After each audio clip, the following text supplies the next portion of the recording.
Would you look at that? We got a brand.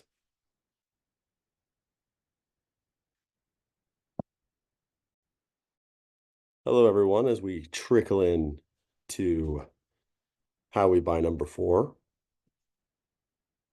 We have some of our incredible co-hosts are going to be joining us very, very shortly.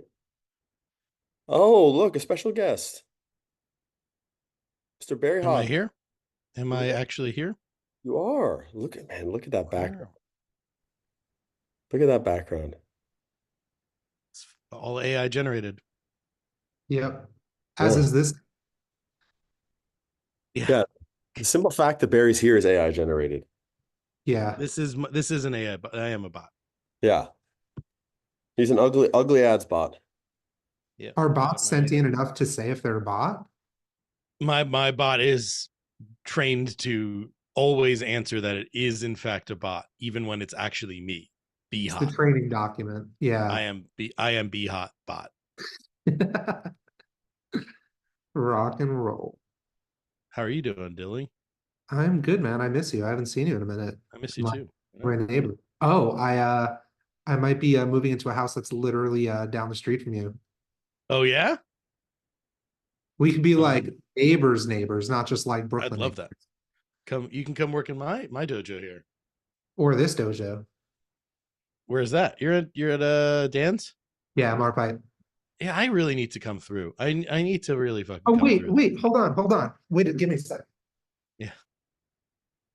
So stupid that I don't just go hang out. Like all I want to do is just be in my little Yeah. I have everything I need here. Yeah. This is the magic of joining a Guess what? Another surprise guest came. What the Whoa, hell? let's go. Let's go. What the heck, Dara?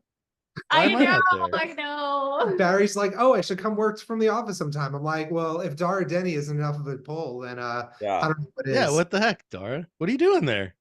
I'm just hanging out. Needed a place to work and co-work, so I've been coming in here a little bit. Let's go. Well, you can I come mean, work you with should me try. here. I'll buy you lunch.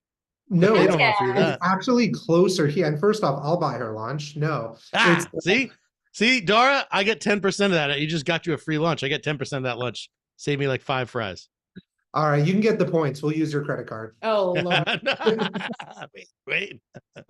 Got him. Barry, I love your branding right now. I feel like it's really cohesive.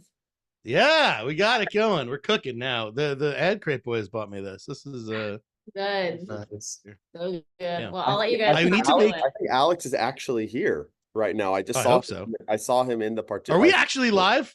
Yeah, we're live. Yeah. We're There's absolutely, people watching this? Oh 50 God. people are watching this, so good for them. God. Oh, Good there for are them. I 50 feel really- participants, but where's Yeah. the chat? Chat, Chat where are is you? here. No We are. questions. Let's Questions. see. I thought we were Does behind the anyone scenes have- right now.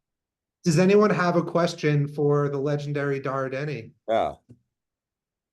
I'd be happy to answer some questions. Yeah. Oh, yeah. We got one. Chat is disabled. Disabled. Well, Wait, well, if someone said that, then it should be enabled. There we go. We got Taylor Davies up in the house. My God, this is just a party. It doesn't stop. Party. Does Yeah. anyone have questions for the legendary Dara Denny? Anything? Yeah. Adds? Jesus, Chat No unleashed. sick. Alex is there. Yeah, absolutely. Hello, We got Sarah. Sarah. Mufrod. Hi, Dara. Nice to see you. Quite surprising. Yeah, guys. This Dara, is settle a bet. I got a question for Dara. Dara Denny, pronounce your name so that everyone can know how to pronounce your name, please. It's Dara Denny. Thank you. Yes. I know. Dara? I didn't say Dara. Dara. I said Dara. Dara. No, I'm not accusing anyone on this call of getting Oh, it. dude, I've heard a couple. I've heard a couple Daras, and I'm like, listen, man, or woman, person. It is not Dara. I have No, it is confirmed with Amanda her over voice note that it is not Dara. Hey, Yeah. Hey, Chase, Sean's having issues. It says he's in, but he said he can't talk, mute himself, anything. Okay, I will. I'll 100 Dara's our sit-in then. Yeah, I'll fix that for him on the back.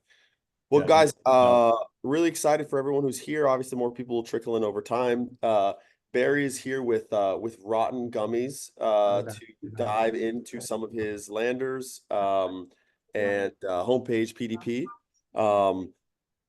And I will let Dylan and Taylor take it away with Barry. I don't know, Barry, do you want to give us some of your links? You can put them in the chat and then we will start going over them. I'll have Dylan share and then I'll get Sean fixed up while you guys are working on this. Make it rotten. Yeah. Yeah, let me give you the main landing page we're using. Where do you want that? Chat it up. In the public chat? I'll share it with the the post. Oh, well, we'll see.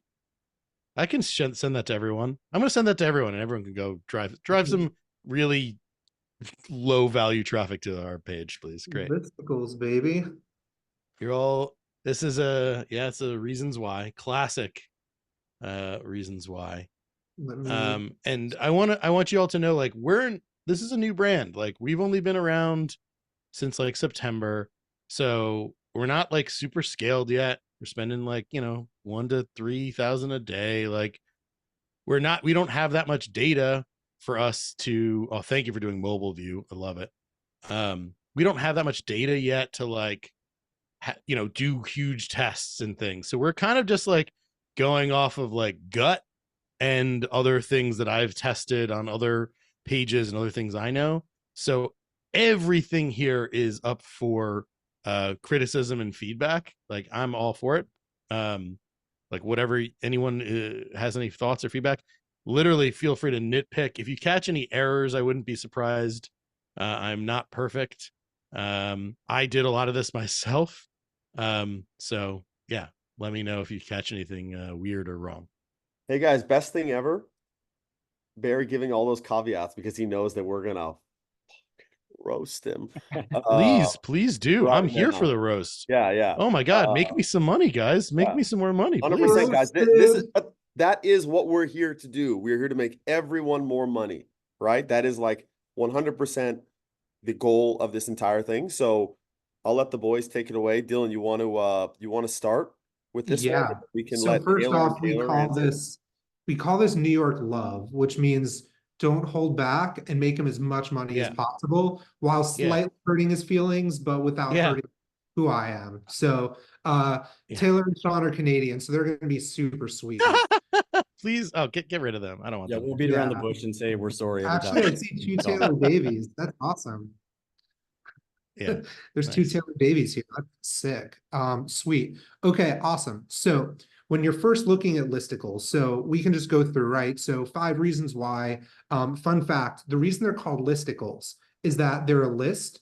And most people know that advertorials are those like third-party stories of like, how a supplement changed my life, and then it's a whole entire story. So listicles actually get their name from being a list as an advertorial. So the reason why this messaging to start is not proper is that it's coming from the us perspective. So first party language, meaning I, we, our. This is clearly coming from the brand. And a pure listicle mentions nothing about the brand other than maybe an image. So 5 reasons why these gummy worms are the must-try candy of the year. That's good enough to start. It doesn't mention rotten. So now, by the way, Dylan, just a quick note, that is a new headline that just won test. The recent that literally changed days ago.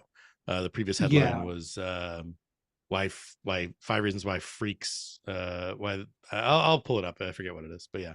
Sweet. So regardless, that headline follows proper, so not surprised that it's like going that way. One thing is that like, you have the reasons, right, where people are going through. So like care about what you put in your body. So it's like if there's value propositions, you kind of want to squeeze 1 or 2 of those in there. 5 reasons why, health conscious, again, I don't know your demographics, but 5 reasons why health conscious candy lovers are switching to these gummy worms, right? So now you're getting your value proposition baked in and from a third-party perspective. So it's not like we're health conscious, we're rotten, you should buy from us, right? That's where a listicle in pure form, it's all about the copywriting. There's not much UX, unfortunately, here. So see why candy lovers are switching to this lower sugar gummy worms, that XYZ ABC value proposition, then go straight into it. So can I also touch on that for a sec? by the way. Totally. I don't know if this is the format, if I'm allowed to, but Yeah. I actually like had to fight to have a less branded landing page. Like I'm the head of growth for this brand, and I still had to like shout out to Josh if my creative director is watching this. But like I had to, like, it was not like something I could just easily do, is like put up a very lightly branded landing page for this. Like the V1 of this was much more heavily branded, and I had to like really state my case as to why we wanted something that was scaled back. So like, I don't know, Dylan, if you could talk more about like why it should be less branded. Yeah. When if you were to go to the rest of our website, you'd see the branding is hardcore. Like it's black busy. background, it's dark mode website. It's super busy. So listicles and advertorials, all you care about is the copywriting. There's not much UX. The design and feel are not there. You want people reading and scrolling. That's why you need your headline and subheadline to be on point and intriguing enough that they're willing to scroll down. So first off, this right here that has a human in it, I would test moving this guy here, right? Yeah. So that's another thing of having a human in your hero image of the listicle. Super important. I love that, Dylan. I love that so much. Thank you for saying that. So that's number one. Number two, it's just about reading, right? So you have this woman who's loving these, gummy worms. Awesome. It's getting momentum into like, it's kind of like, we call it like purchase velocity of like intent per purchase intent velocity, but this is kind of like scroll intent velocity, right? If you don't hook them in above the fold, they're not going to go and scroll down. So a human is very relatable. They see that these gummy worms are what's super interesting. They're a candy lover. I would do something along the lines of candy lover, like in the headline. And then there's a woman there who's a candy lover, so they could see themselves eating it. So that's what's super interesting. So I would rewrite this to just be your value propositions. See why candy lovers are switching to this low sugar gummy worm that has the taste, keeps the sour, does the this, blah, blah, blah. No mention of your brand. The only mention is this right here in the hero image. Now you go into your value prop. Sorry, guys, I need to rip this apart, and then we'll get everyone's jump in. Usually I'm not this rotten, so your love for gummy worms, fruit snacks, and sour candy, is that a reason why I would buy these? I don't know. That doesn't really make sense, right? So it's like reasons why. Think of each of these 5 need to be value propositions unique to your brand. I would start with the low sugar.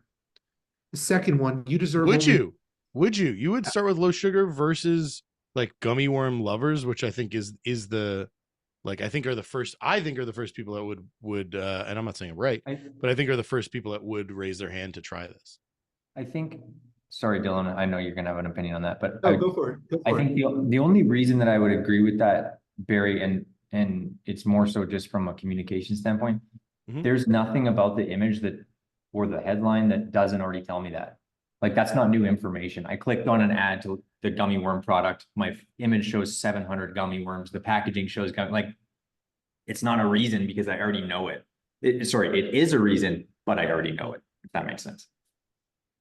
Okay, so then it's not compelling enough that this is different than any other gummy worm in the world. Okay, so then let me instead of it, okay, I love that. Thank you. So instead of it calling out that you love gummy worms, right, which is simple, right? That could be for any gummy worm, for anyone, good call. Like, you love gummy worms and you want to try the best, or like you only care about having the best gummy worm. Like, what, like that, I think it should be gummy worm focused rather than moving the sugar part up here. But like, I'm open to any of it, but I'm just curious, like, what you would change if you would just change this headline, or if you're saying just resort it. Both. That I just don't think this is a compelling reason. Because like for me, for example, I'm not a gummy worm lover. I do love candy, but like it's not like gummy worms are like my live and die. I would be like, take the line of like, you love candy and you want to keep it healthy. That's way more of a reason to keep reading. It's like, oh, I do love candy and I want to stay healthy. So so it's like, let's say that's number one. And that's in the ads. That's actually pretty well called out in the ads as well. Exactly. So that's kind of what my intuition was, because the reason why you have listicles is that there's 4 reasons why someone should buy specifically from you. And like off the top of my head, just knowing what it is, it's low sugar, they're way more fun, they get to you really fast, and like, I don't know, another reason of like, yeah, exactly. So like, I can't think of a 4th one, but like, if I ask you like elevator pitch, if I shut this off, give me 4 reasons right now, Barry, why I should buy Rotten, like verbally, without looking at this. Sure. 60% less sugar than the leading brand. Badass branding that makes you look like you're eating something cool and not some weird low sugar, thing like you're a nerd. It's super delicious. And I want to say the packaging is compostable, but that's actually going to be going away soon anyway. So that point is moot. And yeah, I don't know. It's just a healthier snack than what you normally have. I guess that's kind of hitting on the first point again. Yep. So those should be your reasons. Like someone said liquid death of gummies. I dig that. It is the liquid death of gummies. Yeah. Like totally. Yeah. That's what we're going for sure. Yeah. Nailed So it. you just gave your value propositions. It's as if you're doing an elevator pitch. The whole, it's 5 reasons why. 5 reasons why they should buy from you specifically. So the problem with this is that it's general. I feel like aside from, you only deserve the best, that could be any brand in the world that sells gummy worms. You care about what you put in your body. It's kind of redundant to the low sugar. Well, actually, no, that's not bad. You could have lower sugar, looks badass. You care what you put in your body, the planet, whatever. And like, I would maybe remove this to 4 reasons instead of 5. Would you? Yeah, because you guys, like, if it's like the whole reason is these are all value propositions. They can't just be, this is why, like, it's like, it has to be like, the more specific the value propositions get, the better a listicle performs always. Like, I'd rather you have 3 reasons why, but make them super compelling that actually make these different than every other gummy worm on the planet other than gas station gummies, That's the whole. I'm curious, by the way, like on this from Taylor and Sean, you guys focus a lot on helping people work through design. Do people come to you and ask you about listicles as well? Is this something that people ask for, like come to Oddit for regularly? And like, what's the strategy you guys think of with this kind of thing? Because I think what we're getting to is like, you're selling something, it's an elevator pitch. You need to have really, really strong value props to be able to sell them. Is there some sort of kind of like design hierarchy or thinking that you guys have here that you think is valuable, maybe for Barry to take away as well? Yeah, I think to answer the first question, not many people come to us with listicles. And to Barry's point, from a performance standpoint, a lot of them do perform better when they're under designed. So a lot of my perspective on it won't necessarily work every time. I think from a brand perspective, kind of leaning into what Dylan's talking about, and when you think of this as a hierarchy, it's very similar to how we would approach a product page, a homepage, a navigation, anything. Stepping away from the page, Barry, it's more like if the customer only saw the first fold, what's the one trait they can't fucking leave this page without knowing? If they only get to the second fold, what are the 2? There needs to be a hierarchy of like, the most important thing about this product is X. If they only see that, it's okay. And right now, to Dylan's point, the first one is you love gummy worms. And that's not the one thing I want them to know about your gummies. That's such a great point. Well, you guys can see I think you guys can see what I was trying to do. Not to be defensive, but like I clearly made a mistake here. And I was trying to just make it extremely relevant quickly to the consumer. Right. But like just want to telegraph it, but obviously unnecessarily. To play devil's advocate, and I do agree with like the lead in is probably not the right one. I get it from a brand perspective, right? Like if it was Smart Sweets, for instance, like they don't have a brand, right? It's they're just selling no sugar candy and that's basically it.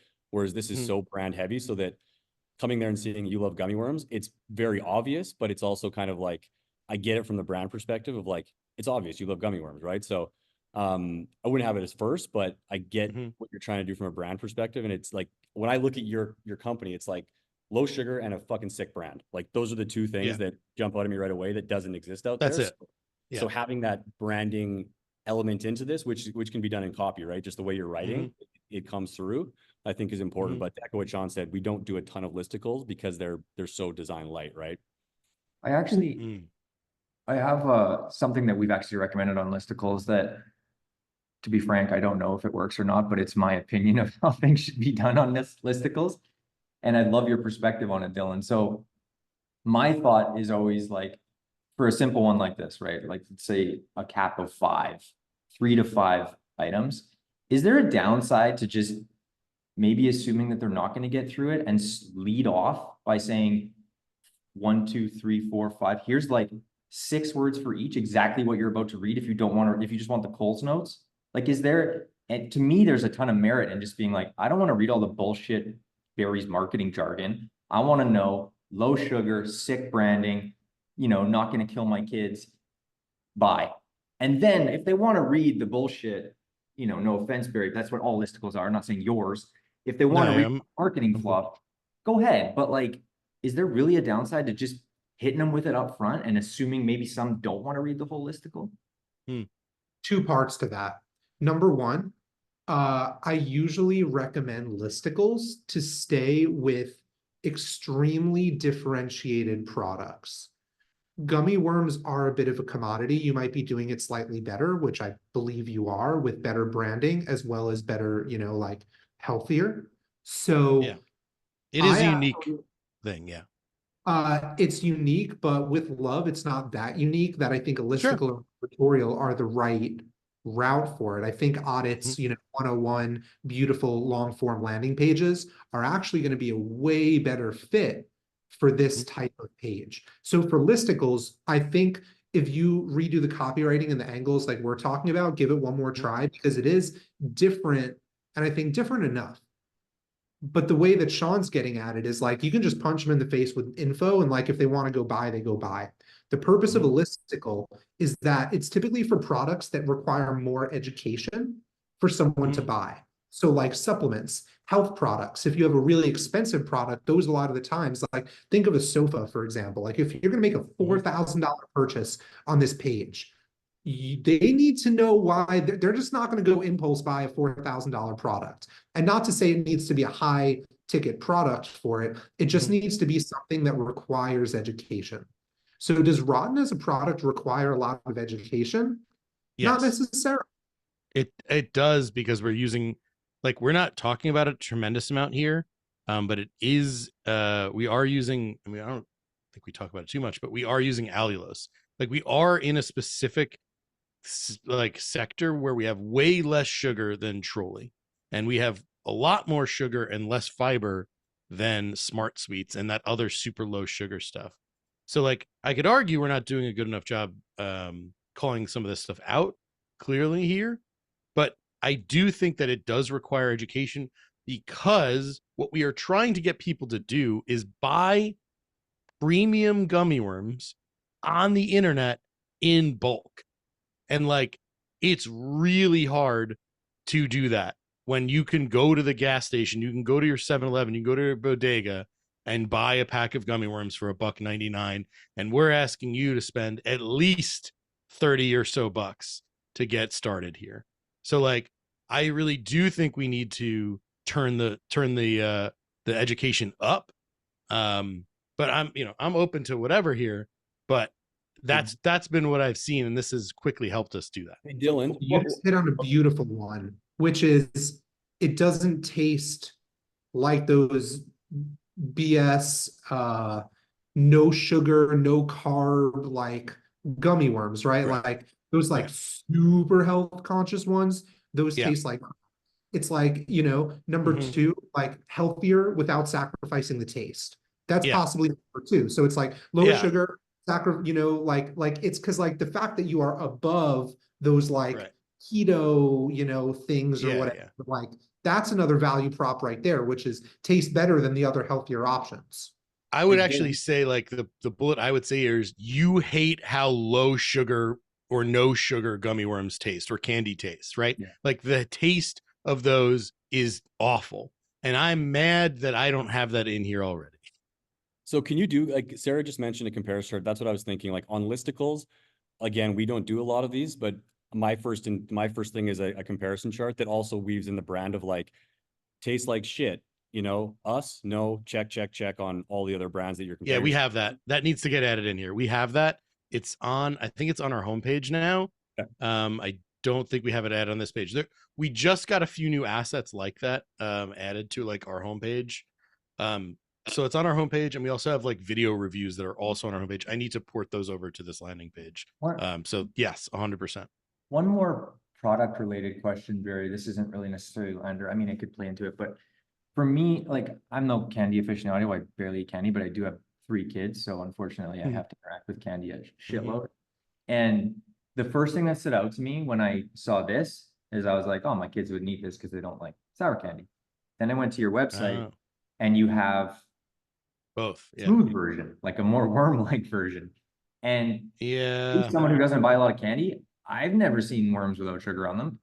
It's not, you're not reinventing the wheel, but it's something that differentiates you, in my opinion, because every time I think gummy worm, it's covered in fucking sugar. So for me, even just the simple fact of when you show this product image showing 2 versions of the worm, not 300 sugar ones in the background, I think is actually a differentiator for you. That is we have a split image that we can use that kind of shows both. So that's a good note. It's so funny because the reason why we're showing the sour there and we opted for that is most of our ads that had done better, most of everything, there's a chicken and egg to this, but for the most part, we've seen better sales with the sour. Yeah. And I think that's easier for us to market. I'm actually partial to the non-sour, the original. I have a bag right next to me all the time. Like, they're delicious. Not to say the sour isn't delicious as well, but yeah, like, that's a good call out. Maybe we are scaring people away who would just be into the original. I also think, like, as a marketer for you, like, there's so much you can lean into because the brand does have that like skate honest vibe of like kind of like 90s skate vibe, and having the smooth version, like, there's so much you can lean into, like authentic worm texture, you know what I mean? Like, where it's like you feel like you're eating an actual worm instead of, like, obviously you don't want people to think that, but from a marketing standpoint, there's something kind of sexy and funny about that I think plays well into the brand. Can you see the link I just shared just to the PDP for our combo? So if you like, so like that image which shows both, I don't know if that does it well enough, but like you can see kind of there's a tear behind it, so you see the sour and the original. So I don't know if this would be better or this is actually more confusing. You can X out of that. I don't think it's confusing. I think one thing that we always talk about when we're talking to our customers about imagery is just taking a step back and assuming if a user was to see that image for like a split second, does it communicate clear enough? I think the background actually does a pretty good job, but it could be what the assumption you're making is that they're reading the packaging and seeing sour original or sour, whatever it is. Even just the smallest tag over that background that says, you know, authentic worm texture and sour, you know, fuzzy, whatever you want to call it. I don't know if you have names for them both, but like anything that just makes it even more clear, especially in a listicle format where they're already just scanning and you want to make sure that info hits like instantly. Okay. So can you go back to the landing page for a sec? So you're saying in this hero, I don't know if I'd even call this a hero image, because this landing page does not really, that's technically not a hero image. It's just the, Dylan, if you're driving, thanks. It's just the image with the first bullet, right? So like, technically, we could add a hero image, but and I don't know if we should or shouldn't, so please let me know. But thank you. Good. I agree. But you're saying on this image, you'd put a text overlay over this to better call out what's going on. Nope. I would, I disagree with Dylan, but so I love it. This might be our first disagreement. So the thing is the context, right? Because you're trying to explain why these gummy worms are what everyone's switching to. And if you're like, hey, like, so it's like, hey, but like imagine you're in a conversation with your friend. By the way, I found these awesome gummy worms. You should totally try them. And then like, immediately, like, it's like an MLM marketer that says you should buy them. And like, you know, it's like mixing the angle of the third party with the first party, right? Mm. That's why on a listicle, it can't be first and third party. An image can be a first party image of us and we. So you have a third party conversation at the top as the headline, you move to first, and then you move to double first with an image. So I would never in a million years, nor have I seen an effective listicle that has any overlay, because the goal is that they're reading this. The goal is not that they're reading this. But I think what I was getting at, Dylan, is let's just pretend in this case, this is the first image, right? We're not going to change it. What this image is making me do is potentially squint and read all that bottom text, the headline, sour, rotten. It's making me read 40 words anyway.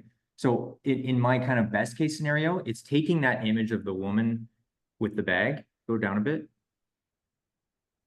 So like in this exact image, what I would do for the first image, I would have her, the bag's in the image, and she's holding 2 worms going into her mouth, and there's a little arrow pointing out sour and an arrow pointing out the authentic worm, whatever flavor. And it's like 4 words instead of the packaging, which is 40. That's more what I was getting at. All right. We got some Like stuff to work on here for sure. Also, Barry, this is completely unrelated, but we're in Canada, so we have smart sweets, and I can't eat them without it ripping my teeth out. Like they're so sticky. It's annoying. I don't know if your gummies are like that, but like I can't find any sugar-free gummies that don't rip your cavities out or your anything in your teeth. Like they're so hard. I can't eat them. Well, again, these are not sugar-free by any means. There's still a decent amount of sugar in them, but it's like we're supposed to be that Goldilocks, right? Like that's where we're trying to be. Is we taste amazing, but we have way less sugar than the really awful, stuff that's killing everyone. Dude, I would use that. That's gold, what Taylor just thought of, which is you're talking about the less sugar and the taste, but not the texture. Yeah. So good texture is another reason to buy that's unique to how would you put that in the landing page? I would do it in the comparison chart because it's so on brand to call out stupid shit that most people wouldn't, but like, tears your teeth out. Yes, smart sweets, yes, whatever. Us, no, or something like I wouldn't say it's a point, like a unique value prop that you push through everything, but it's just one of those brand elements you can highlight in a comparison chart, right?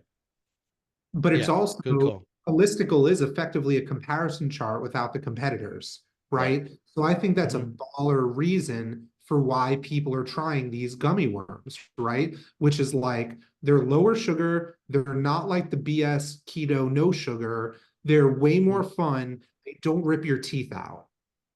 Those 4 alone are very compelling reasons to spend a bunch of money on these gummies. Yeah. I don't think we can I don't think we're gonna go with the texture thing because we're not gonna say like won't rip your teeth out. I don't know. I don't want to open up to that lawsuit. Like somehow someone still gets their teeth ripped out. The texture, but we can talk about the texture. So this is not a promise. We don't know how good your fillings are. Like that's a good disclaimer. Good brand disclaimer. Yeah. Sweet. So on a time check, we just roasted this page for like 35 minutes, which is awesome. Do you want to moderate? Let's do one more rotten page, and then we'll go to the community. Well, I wanted you guys to look at the offer if you want to look at the offer, because the offer I feel like sucks. Hey Dylan, go back to for the people that are watching, what categories and brands do you typically recommend listicles to? Because I know we don't see a lot of like CPG products like this outside of like supplements that use these listicles, but I'm curious to see if like these would work for certain brands that don't normally. My friend Barry, yes, Taylor, you're so right. So it's time to feed your freak. This is, you usually want a designed element as a call to action here. So now featured in, this is now getting away from all of those reasons. Now there's a video here. Now there's a trial offer. Now there's all of these things. Now there's these options. This is getting way more confusing the further I go. There's an FAQ. I thought I was reading just 5 reasons why people are switching these gummies. If you just switch all that around, typically my favorite and what I've seen the best results with is cut everything below here. Have this as a link to your PDP instead of trying to sell them on that page. Well, because people, Dylan, I can tell you for a fact, without a doubt, that has done worse. significantly worse. Cool. So the thing we can test, and I would like to play with, what I do want to do, and what I've seen another brand do, is what I want to drive it to is to another page that has an offer on it, not a PDP, but a page that has an offer on it, or an offer. We actually want to do a multi-offer, like a pick your own like bundle, basically. Yep, totally. That's what we want to do. I'm a fan of that. And that's kind of what I'm Okay. getting at, which is this is an informational page. This is to get people interested. Then go sell it. And like, you know, I say this a lot every time we do this. Hormozy always says, when you pitch hard. And that's something I say all the time. It applies to e-com as well. So if you're informing people, don't go for the kill. Inform them. If they're really interested, shoot them over to a page that's selling them hard. So I agree. It's the same thing. It's you're talking about driving them to another page. Like I look, by the way, obviously, if anyone's listening, by the way, you don't know my relationship with Dylan is very good. I like Dylan. We're good friends. So I'm not like trying to disrespect you. But like I look at it as this is basically a full funnel landing page, right? Like we're moving people through the funnel from awareness to actual sale. And I have no problem with all of that being on one page. Like if I could put the checkout on the bottom of this page too, I probably would, right? Like I literally would want all of it done because it doesn't because it can work, and you don't need to send people to another page to get them to take action. What about having it all on one page makes you want that? Is that people can keep just scrolling down. Like I'm not saying I'm like dead set on that by any means, but my point is that like it's just something that people aren't doing. And some of my favorite things that I find, like when I'm exploring some other ways that things are being done, I've always loved the hybrid listicle into an overview. It's something I've seen work repeatedly, where it goes the reasons why, and then it goes into more information, and then it even has like a mini fake PDP built into it, with the products and the colors and the options. So like that's something I've seen work really well. And all of this depends wildly on how interested the audience is, and how interested the visitor is rather in taking action. And if it's something like this, where I would say this borders on impulse buy, I want to reduce the friction as much as possible. And to me, if I can get them to read that offer quickly and then decide whether or not they're going to buy it or not immediately, like I think that often is more helpful than hurtful. But I can't say that I'm correct. If you want to go that route, great. What I would say is there's more than enough education in these 5 points that, like you said, that PDP buy box, all this stuff down here, I would guarantee if we looked at a heat map and actually saw revenue coming from these, there's so many offers here that it gets really confusing, because the whole point of a funnel, right, at least when you're running top of funnel ads, is just get them to purchase the damn thing, let them rebuy again. I'm assuming this is a high repurchase brand. So just have, what are you waiting for? And one well-designed buy box, like Oddit style, how they would, with one offer that they click, get a 6-pack or get a 12-pack right now, have the rest of the page, they can go and check out and buy right there and go straight to checkout. That I've seen work as well, which is what I think you're trying to get at, to reduce the friction. So what number one, many offers creates a lot of friction. Number two, having to scroll further creates friction. So in this place where you're doing this first call to action here, I would just make this the buy box and ditch everything below it.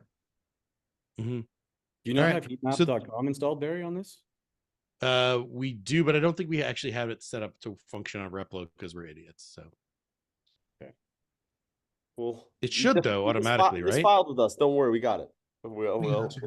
Let me double check. Let me log back in. I'll see if it's updated. Yeah. So guys, by the way, we added those additional products below it so that we could increase the AOV, which was kind of rudimentary, but it did. Like instead of just having the one offer, we saw a lot of people upsell and buy full boxes rather than a trial offer.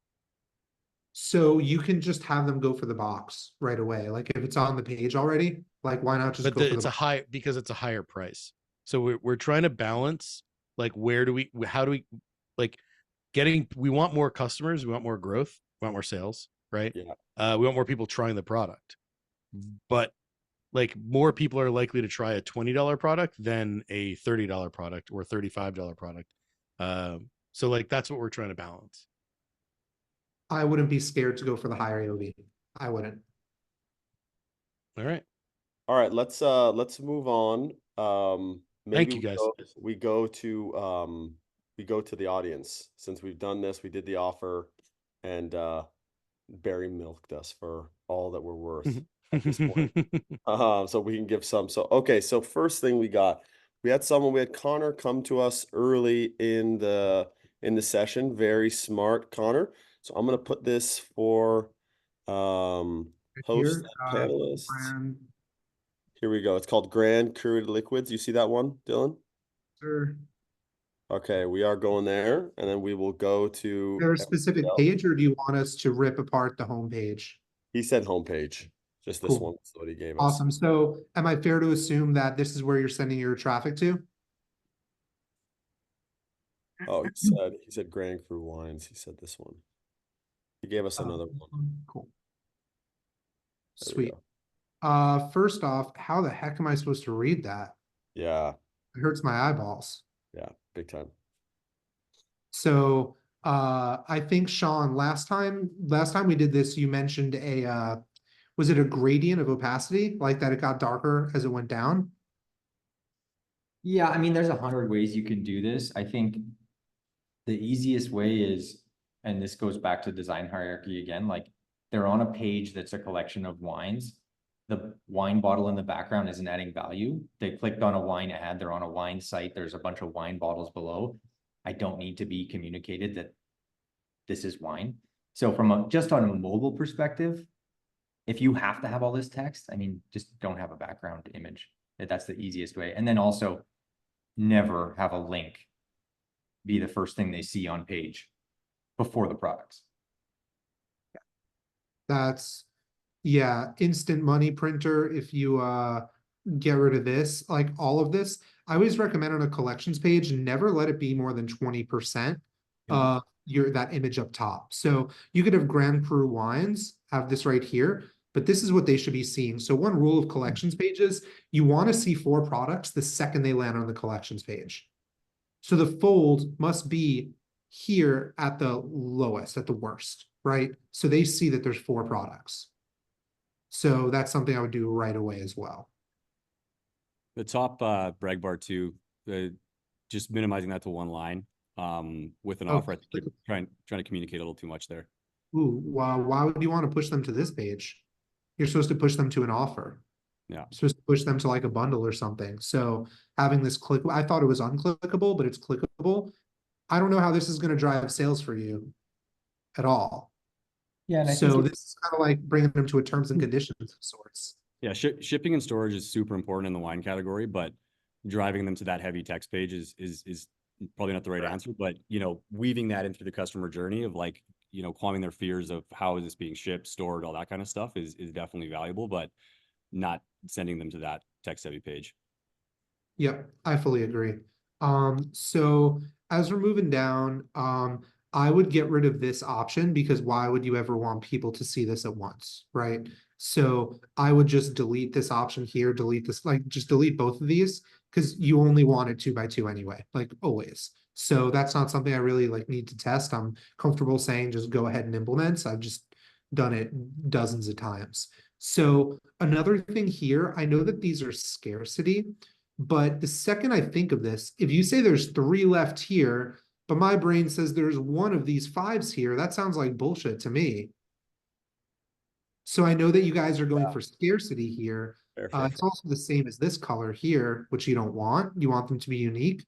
Choose 2 or 3 of your best sellers and do that scarcity there, right? So this kind of like ruins all credibility with me. Like, I don't believe you guys. Are those SKU numbers? Yeah, is that the SKU on the bottom, the JD 100? And is that relevant to be buying? So. Oh, wine rating. Okay, perfect. Interesting. Do most people know that? Does the average user know that? I don't think so. So I would have rating with rating with the colon, and then have the rating. Because You the thing is, for said wine sommeliers in the industry know that. So are you saying, Connor, that wine sommeliers are your primary customer? yeah, so because they're really That's a probably like, good, that's a good delineation here. Is like, Yeah. who is this website for? Is it Oh for yeah, the I rank didn't and see the file, or price. is it for the, you know, the wine Yeah. investor collectors, our audience? Okay, that changes things a little Yeah. bit.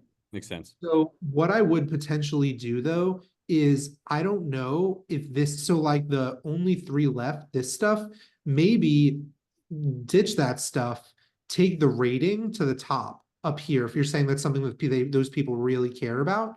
And that does make sense that that's your demographic for how expensive these are. So yeah, that does make sense, but just these, it's like scarcity for a $4,000 product does not really work too well. Yeah. Dylan, is there, I know, and I agree with you on almost every collection page, show them in rows of 2, show as many as you can to easily compare. In a price point like this, is there ever a situation where you're like, you know what, maybe we just give them each a full width product card so I can communicate a little more info about a $6,000 bottle of wine instead of displaying them like I would salt? know because this is a heck of a lot more informational. Yeah. Yeah. He's supposed to be, you know? Yeah, there's a whole bunch.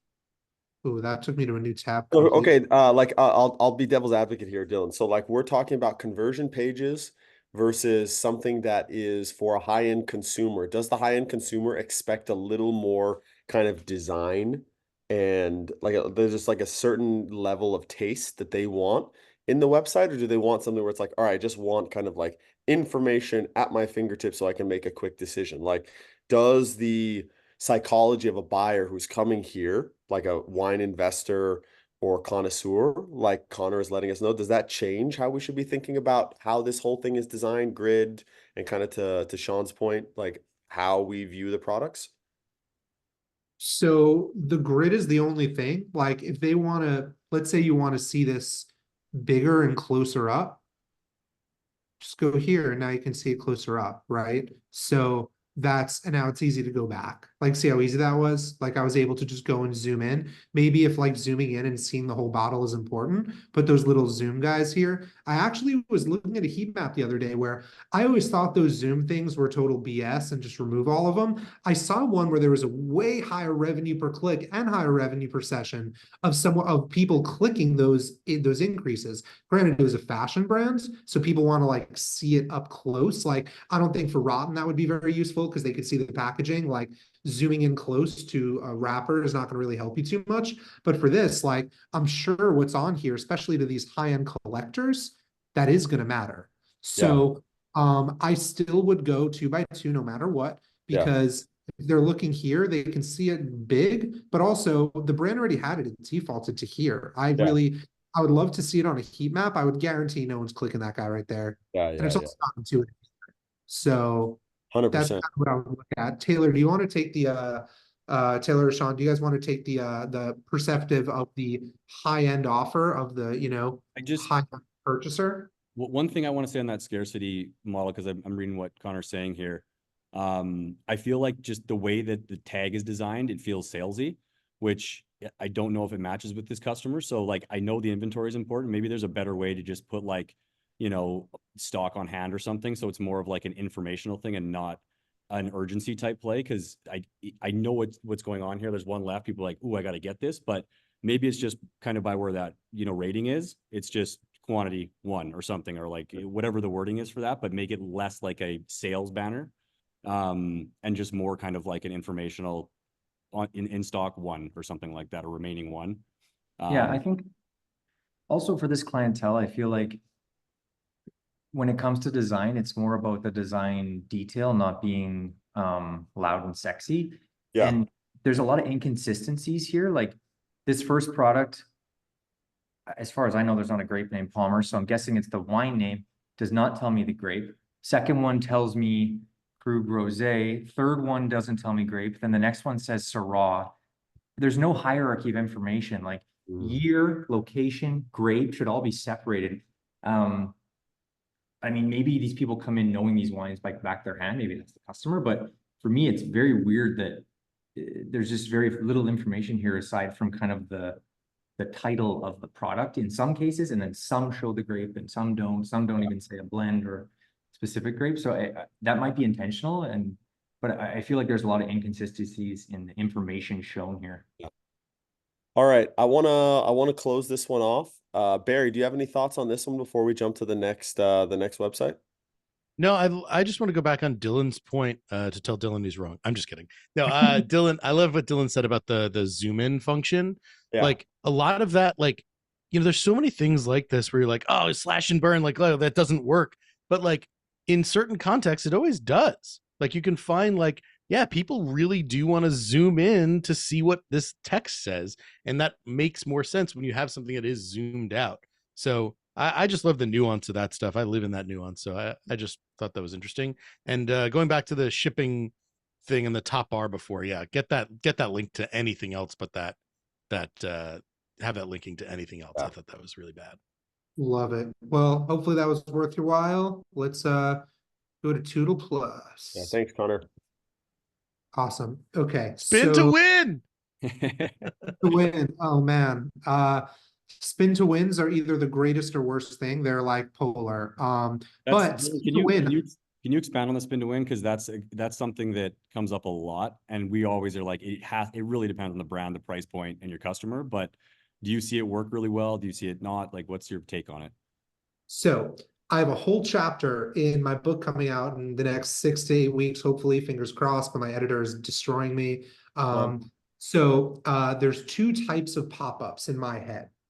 There's high volume, low intent, and there's low volume, high intent, right? So if someone scrolled 80% of the way down your page and consumed a lot of content, if that's when you trigger your pop-up, there's a lot less people that are going to see that pop-up and opt in, but those people, the quality is going to be really strong. There's some brands where you want to get as many people on your email list as possible, but you're fine with the volume making up for the lower intent, right? That's kind of like listicle advertorial versus straight to a buy box, which not knocking either. It's like, just depends on the brand. So the spin to wins, if it's more of a fun brand, kind of like this one's a little more fun than like a high-end wine, right? Like high-end wine should not spin to win at all. But something that's a little more fun, like Toodle Plus, like even the name, it's kind of more fun, right? So naturally, the more fun ones, you know, the spin to wins, I've seen some wild opt-in rates. I'm talking like 20, 25% on spin to wins. Wow. But people wanted to spin to win. They didn't want to, you know, like come here for a future discount or anything of the sort. So it's really fun and it's engaging. And what I found is sometimes the spin to wins actually work in engaging the customer further. Like I've watched sessions recordings where that whole thing pops up. They spin to win, they exit out, they don't even put in their email, and then they go on to buy. So it's like part of the journey of making it fun. So if it's like a supplement company, if it's, you know, Rotten, could actually kind of work, to be honest. Like it isn't the fun theme of the brands. So things that are naturally more fun and lighthearted, spin to win can work. Just know that your funnels, like, again, it's like the whole goal is to make, you know, your funnels work, like your email post-purchase funnels, like, or sorry, email opt-in funnels to actually work well. If there's more people and less of them are buying versus less people and more of them are buying, it ultimately comes down to what's the LTV of the people who are opting in. So that's my spiel on spin to win. I don't see too many customized spins either. It's always kind of that same one. Like I feel like for Rotten, they could do a 6 spin to win that is really on brand. I don't know if the tech side enables that with these apps, but that's something to be cool. Well, I'll look into it. Spin to lose. How about that? Spin to lose. That's what we would do. That honestly, that's on brand. I love that. So Taylor, everyone gets 0% discount. It would work, I bet. You get no gummies. Yeah. No soup for you.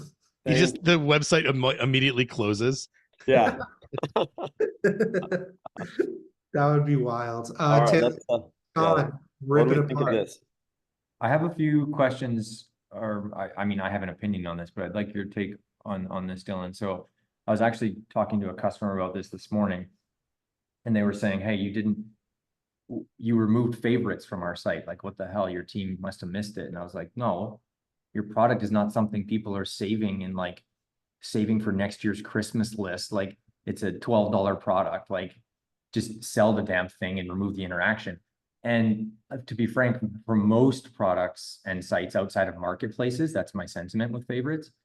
What's your take on favorites, especially here, where in my opinion, I'm trying to get them to the product page, not add more actions to the flow. And then the other question is, some of these product titles include men's, kids, otherwise, some don't. So there's an inconsistency there. And then what's your take on product titles running off page versus actually being the product title and showing it all? Yeah, totally. I don't know if it's because I'm like, going this way, but I think it is that it's cut off. Yeah, you should definitely have line breaks here, like it shouldn't be cut off like Sean It had does it said. on desktop too, so it's definitely how it is. Gotcha. Okay, perfect. So yeah, I fully agree. So think of a wish list, right? Like the types of things like Barry said, which I love the pushback is, there's things that are unconventional that can work. If they have a whole bunch of products, right? Like a ton of SKUs, you may be like, oh, I do like this shirt. I do like this shirt. I do like this shirt. And they're just trying to go through like, I don't know, 500 shirts and go back and see which ones they like. There is a world in which that works well. That's why I look at heat map. Like, if it does lead to revenue eventually and they're using those, sweet, it works. But by default, way less often than more often does it help.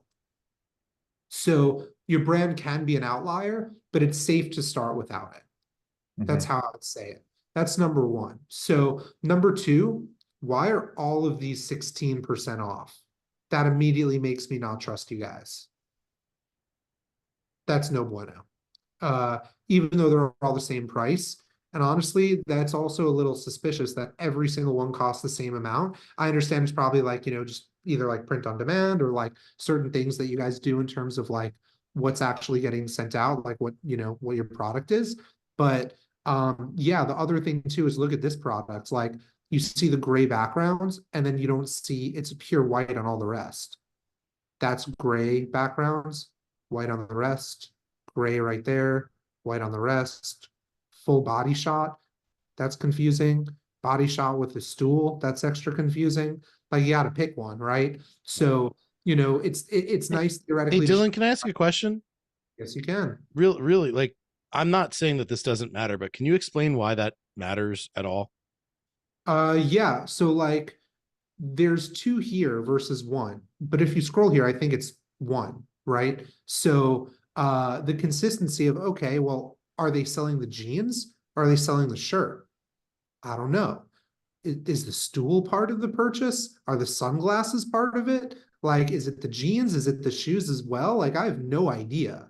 So it's because like all of them, you just see shirts and everything there. So having those inconsistent product images, like the other thing too is these may look really nice because they have humans on them, but it makes the 2 on the left look a lot less attractive.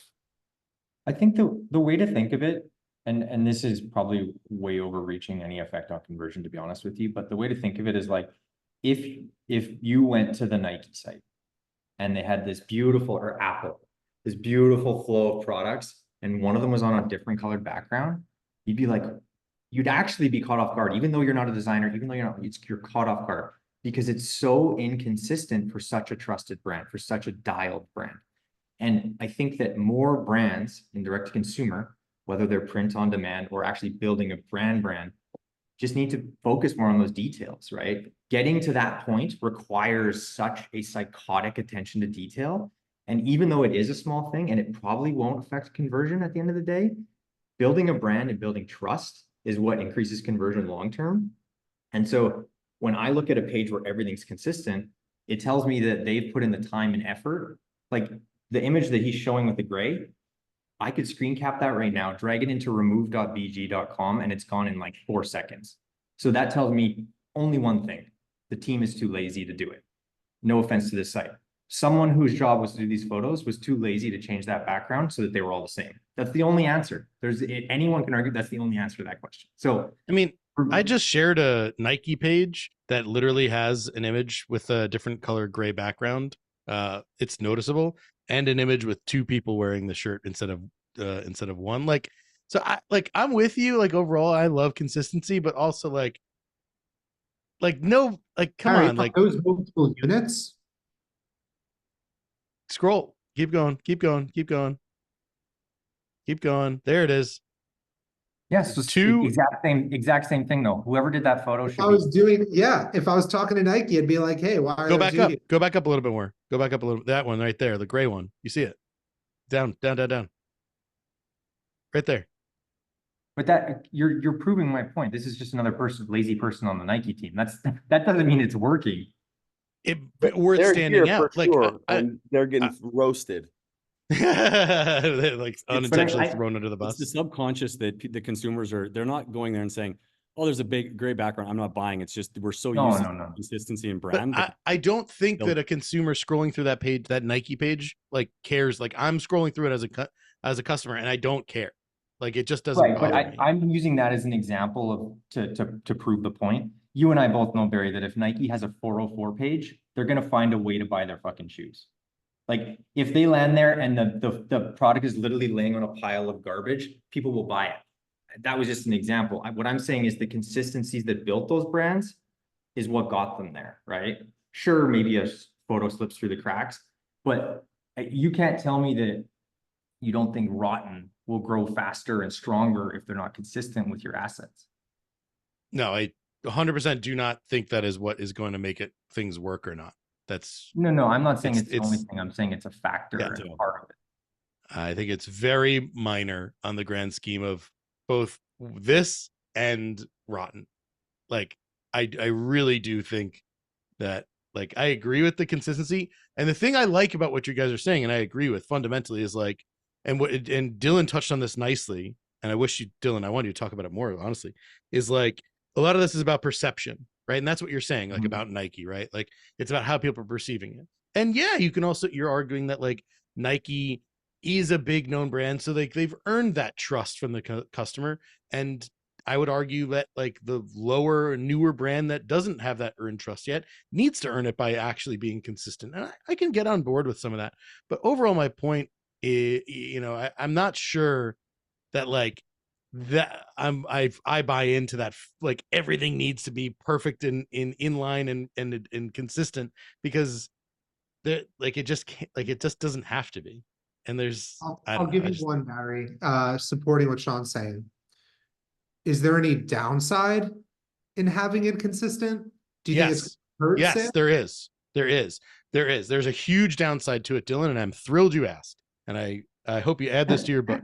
The big problem to keeping everything consistent is that if everything is consistently bad, then you will never, ever learn that there is a better way to do it. If having your like having a slightly tighter crop, or having two versions of the product, two photos of the product in one, or having a slightly darker background, if something like that actually fundamentally could be helping, then yeah, having everything consistent, you'd never ever learn that. You'd have no opportunity for those happy accidents. And those happy accidents, I don't know about you, those happy accidents are where I've learned so much of what I've learned, is through those happy accidents. So that's my only point. I think those happy accidents just set your sales back before you followed what was supposed to be done, right? So it's like, what I would do is take two. No, the opposite.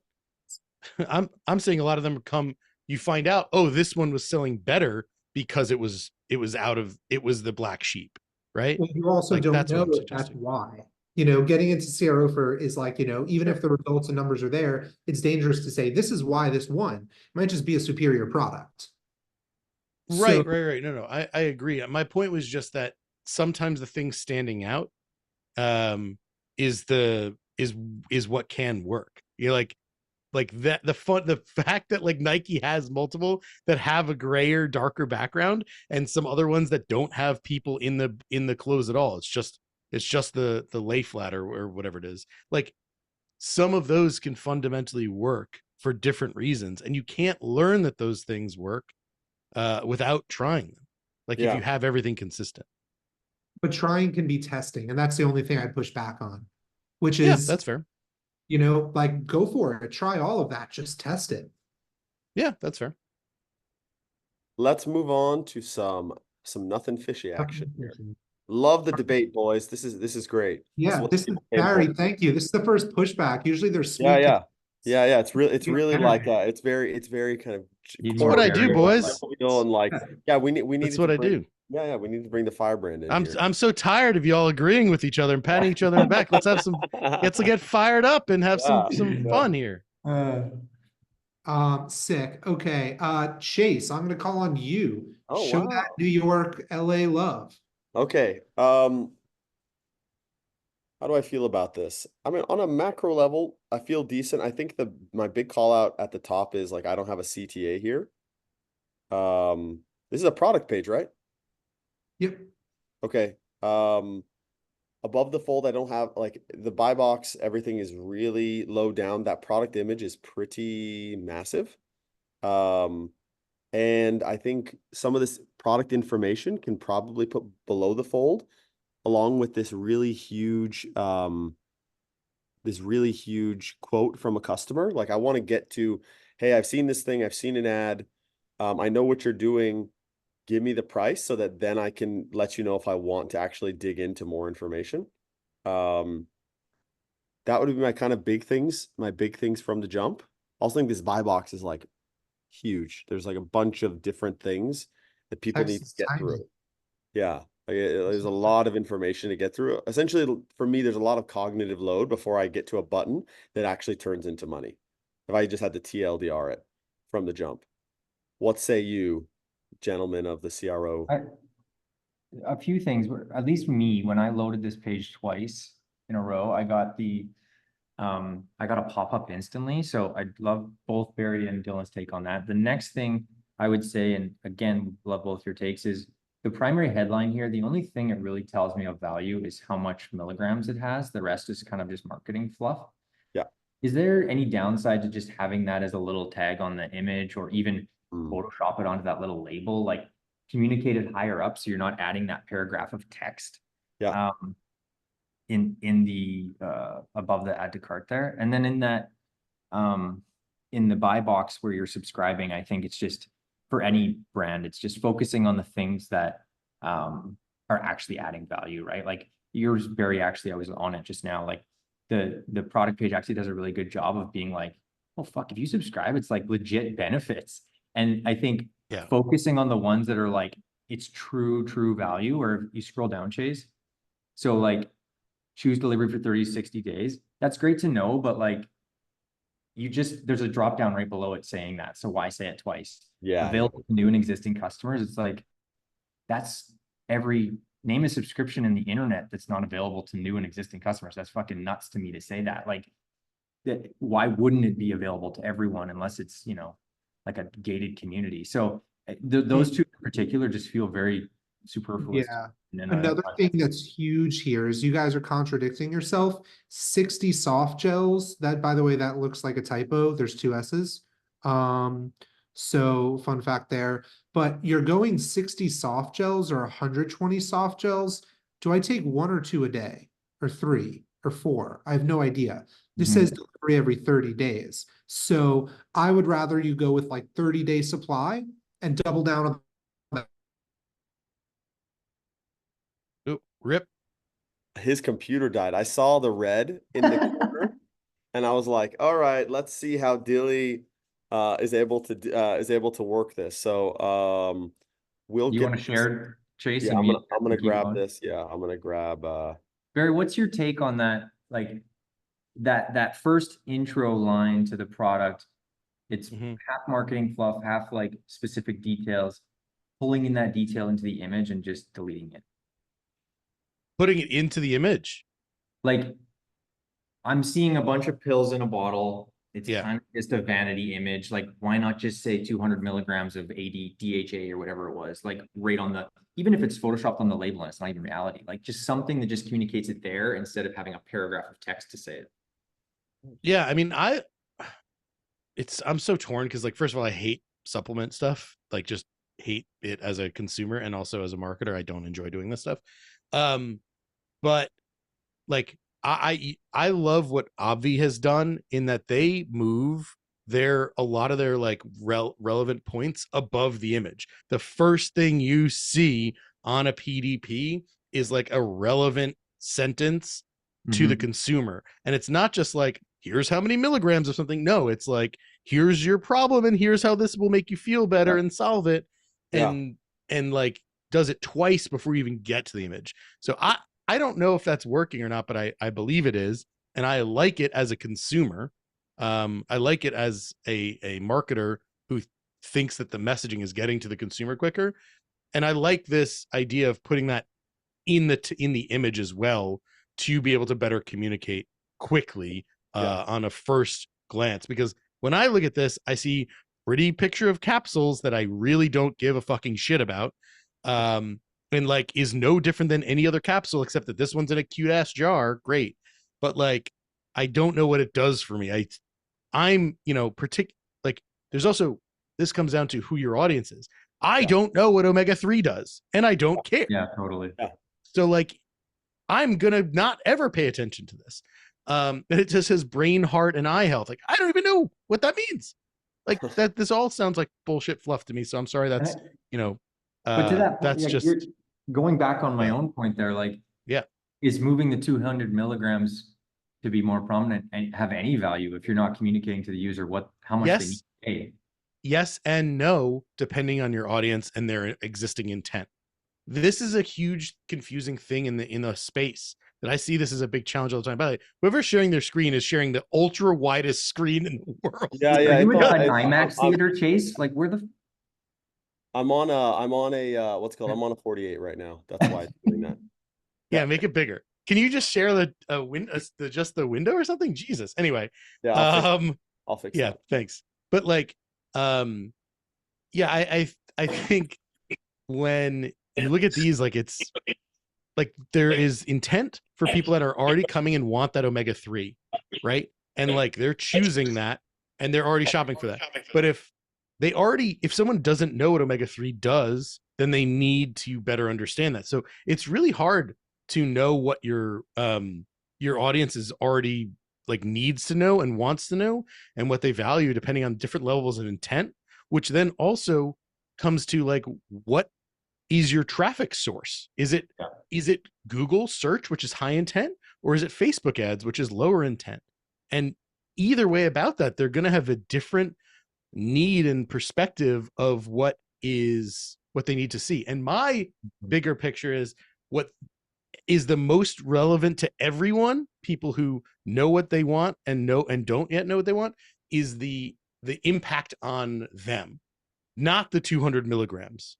It's how this is going to improve your life, because that's relevant to anyone who's going to buy it, whether or not they know what omega-3 is or 200 milligrams of docosahexaenoic, I nailed it, acid. Like whether or not you know that. So that's what I think. That's why I like to use the relevant copy first and hit on that, and then get to the features and the benefits later. Yeah, and it's a great way to approach hierarchy on PDPs, because you're just like that landing page we're talking about. Like every time you go through any page in your site, just go through the exercise. What if the user only saw that first section? What do they have to know? What if the next 80% only get to the 2 sections? What do they have to know? Like hitting them with that first shit right at the top. Like I love that, because you're guaranteeing every user is going to get the key information they need to purchase. Yeah. And because you can't make separate PDPs for high intent and low intent customers. Like we can make landing pages for that. You can technically like make a landing page that is a PDP that's better tuned for colder audiences for Facebook. Like there are people that do that kind of stuff. But overall, like I would recommend making your PDP copy make more sense to those colder audiences. That's my preference. I would hope you guys would maybe have a good reason to disagree with that. No, I agree. Dylan, I'm sure. Dylan does.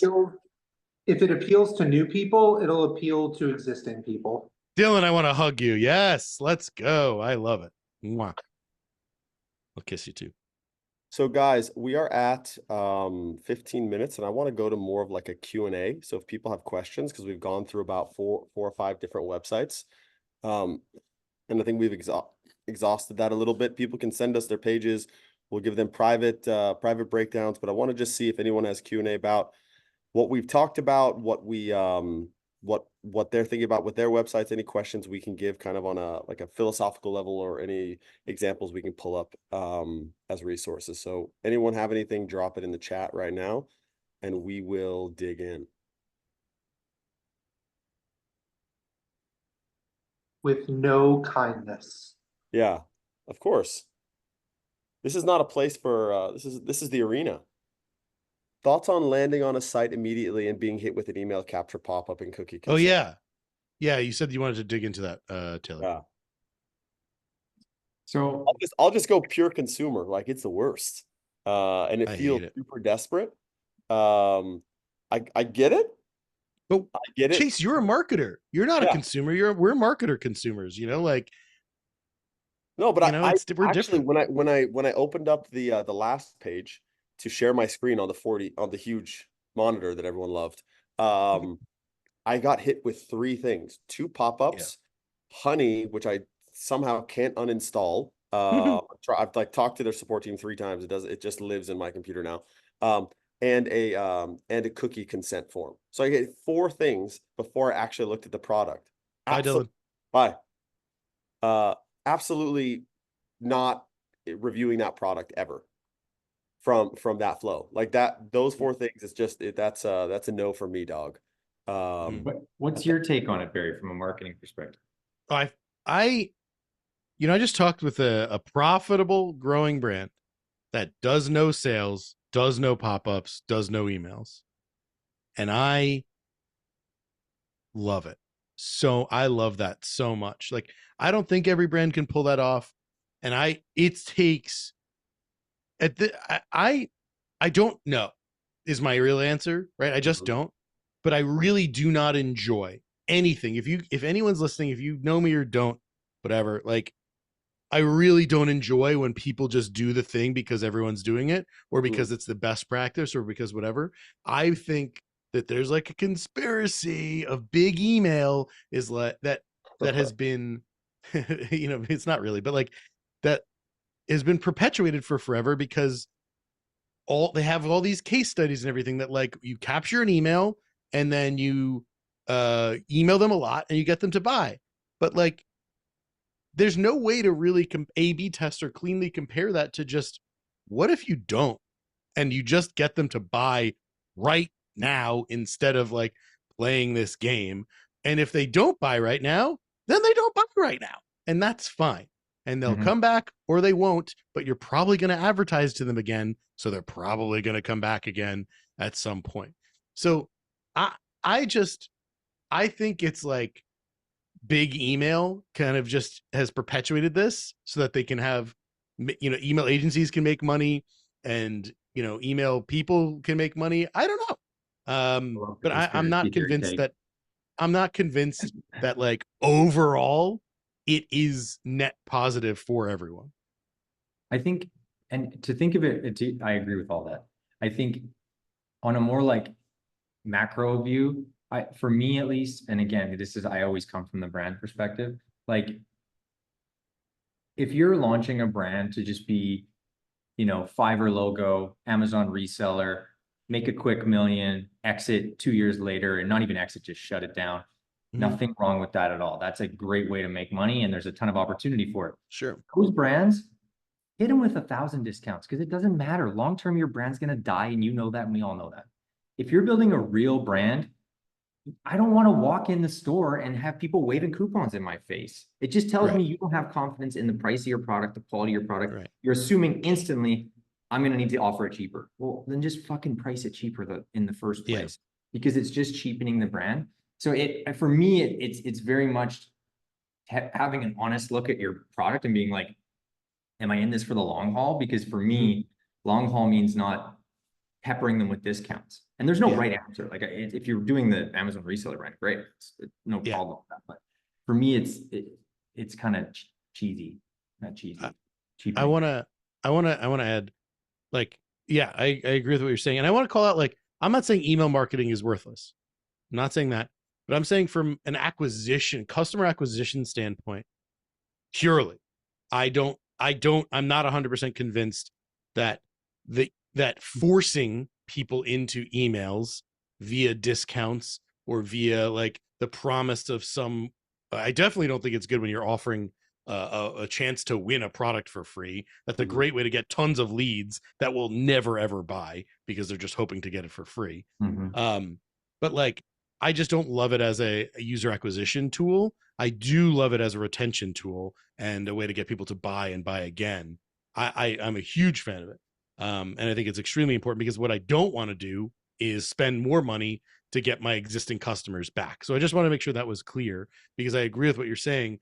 I find it to be a distraction. If I have a listicle like the rotten one, and say what you want if you think the listicle is dumb for a gummy worm brand, okay.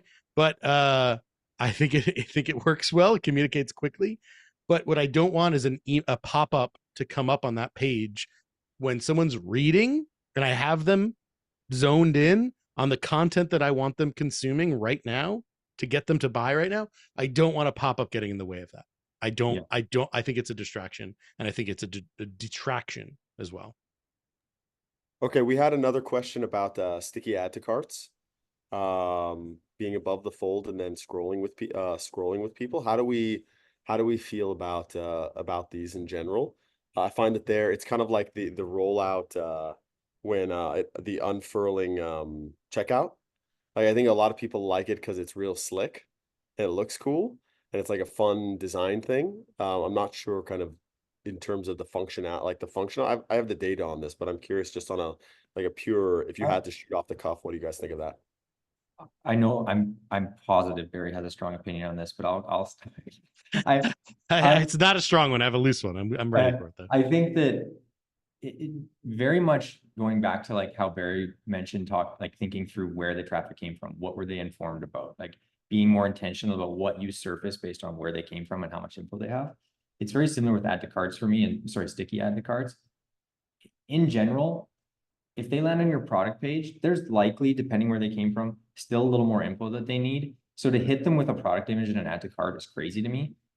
You know, Amazon sites like that, marketplaces where I'm buying 100 little things, it can make sense. I know Dylan has always said there's the data supports that they, at least if you're gonna do it, it has to be after they see the add to cart on page, because then you're surfacing all the key info before they get there. So for me, it's just a distraction. And we don't generally recommend it unless you're already past the add to cart on page. But again, there's tons of situations I'm sure that would prove me wrong. Yeah, I think I like it in premise. I haven't fully like tested it. I'm just going to show you. I want to make sure we're talking about the same thing. Can you see my screen here? This little you're talking about this button right here, like a sticky add to cart, right? Yeah. So I like this from a user perspective.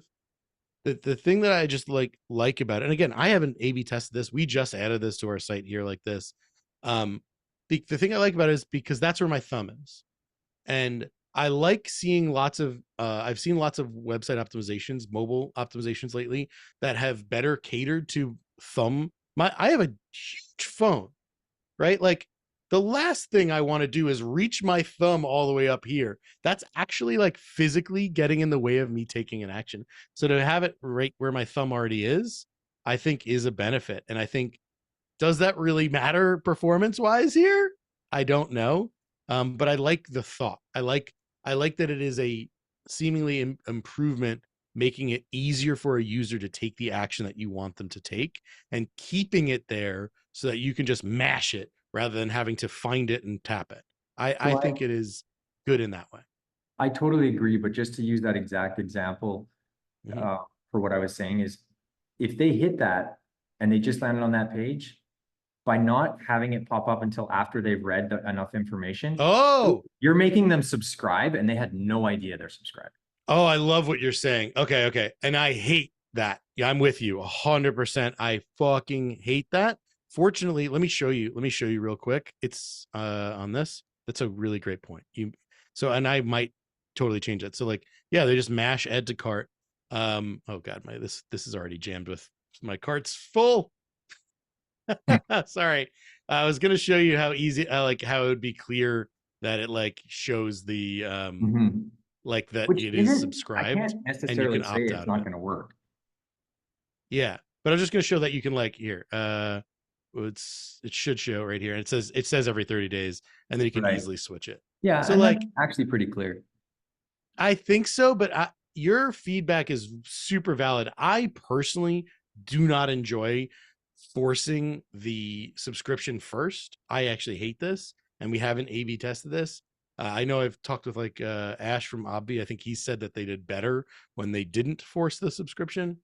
So I'm with you about that. That is kind of deceptive to have that button there and have it default to subscriptions. Not Yeah. ideal.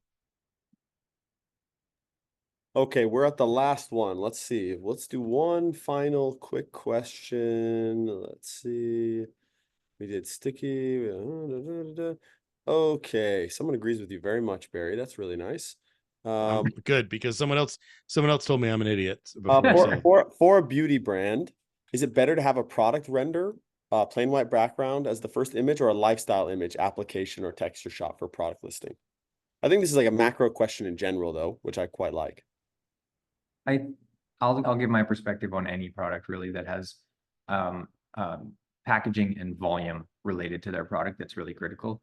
I think the only reason, and I would say the same thing for yours actually, Barry, and it's one of the things I was going to send you after this call, is in-sizing images is so critical.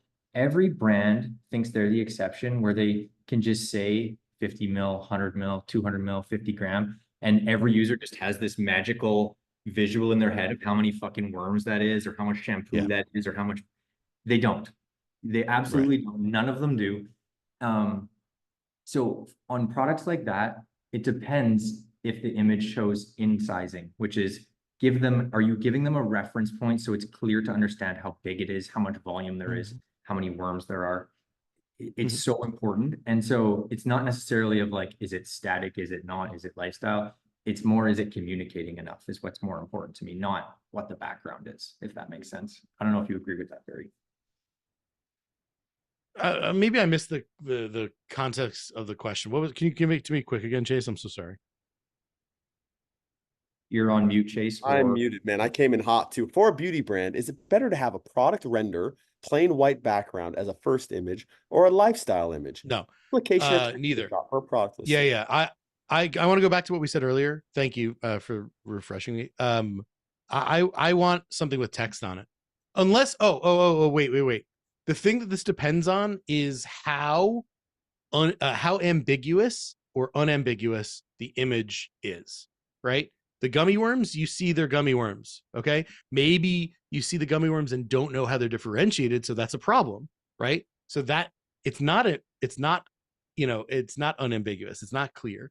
So if you can add something to that straight up image, I do think it's worthwhile. And I've had this argument with Raba, and I think with you, Chase, before, that like, you're never going to see like Tiffany put a white background with the product and then put a text overlay on it. Like but at the same time, you don't need to if you're Tiffany, right? So it's a lot about context. It's a lot about what people already know about the brand, about the product, and what they don't know. So if you can put text overlays there, I've definitely seen some kind of more aggressive performance brands being more aggressive about putting text overlays on it. And I bet it works better, but I can't guarantee it. Okay. Daiquiris, guys. So we're gonna close it up. We're gonna close it up now. If anyone gets that reference, you're my favorite person in the world. Thank you, Barry. So where you find Barry? He has a newsletter. Barry, you want to put that in the chat for everyone if they want to subscribe? Incredible. Yeah, he did a great write-up this last week about outages on Facebook. Incredibly useful. Obviously, follow him, Bing Hott, on the Twitter. He's or X, excuse me. He's incredible on there. Amazing follow. And check out some rotten gummies at eatrotten.com. Oddit. Follow Sean Brandidify. How do I say it properly? Brantify. I'm also realizing it says I'm Taylor for everyone. Brantifi. Yeah. Check out Oddit. Incredible. I have not had one person who has gone, who I've referred, gone to Oddit have a problem. They always come back and say like, my God, my website looks so great, and they did it in such a short time. So check them out. They have an amazing newsletter that I linked earlier called The Perspective. I read it religiously every time that it comes out, along with Barry's. I don't actually do my job. I just read newsletters. And then check out heatmap.com if you want some data around some of the amazing things that these guys are sharing with you on ads and what's coming from the traffic at heatmap.com. We also have our newsletter Conversion Party. We talk about LPs and different things on a weekly basis. We'll see you guys next time. Thanks for joining us. Barry, thanks for joining us and giving us the ability to look at Rotten. Thank you. Sean, thank you, and Taylor for coming in and just dropping the dimes like you do. It's amazing. And there will be a replay link. We'll send this out to everybody. Awesome. Thanks, All Chase. Thanks a lot, Barry. Everyone. Thank you so much, guys. Yeah, thanks. Bye-bye.